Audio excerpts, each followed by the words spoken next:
Cette jeune fille n'avait que 16 ans lorsque son père l'a forcée à épouser 5 hommes. Non seulement elle devait partager le lit avec eux du lundi au vendredi, mais le père de ses maris exigea aussi qu'elle lui appartienne exclusivement le week-end. Son excuse?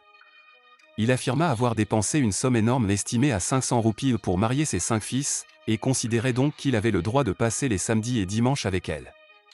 Face à cette humiliation, la jeune fille ne put qu'éclater en sanglots, impuissante et brisée. Mais le cauchemar ne s'arrêta pas là. Josie devait non seulement remplir ses devoirs d'épouse, mais aussi s'occuper de toutes les tâches ménagères. L'épuisement finit par l'achever.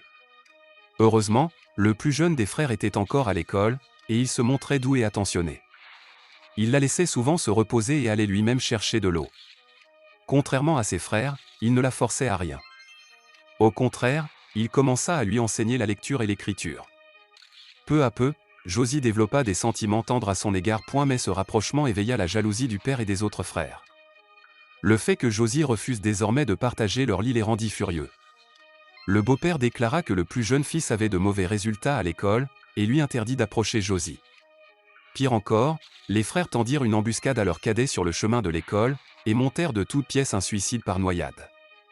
Lorsque la police arriva, ils mentirent en affirmant que le garçon s'était donné la mort à cause de la pression scolaire. Une fois la police partie, le père ordonna à ses fils de reprendre l'usage de Josie comme épouse. Alors, Josie écrivit une lettre de détresse à son propre père. Mais lorsqu'il arriva, ce ne fut pas pour la sauver, mais pour réclamer une dot supplémentaire de 100 roupies, sous prétexte que les 500 roupies initiales couvraient le mariage avec les 5 fils, et que maintenant, puisque le beau-père voulait aussi l'épouser, il devait payer 100 de plus. Avant de repartir, son père voulut la réconforter, en lui annonçant qu'il avait acheté une maison et une voiture en ville grâce à sa dot, et lui demanda de ne plus penser à lui. Les 100 nouvelles roupies, il les avait déjà empochées. Ces mots brisèrent le cœur de Josie.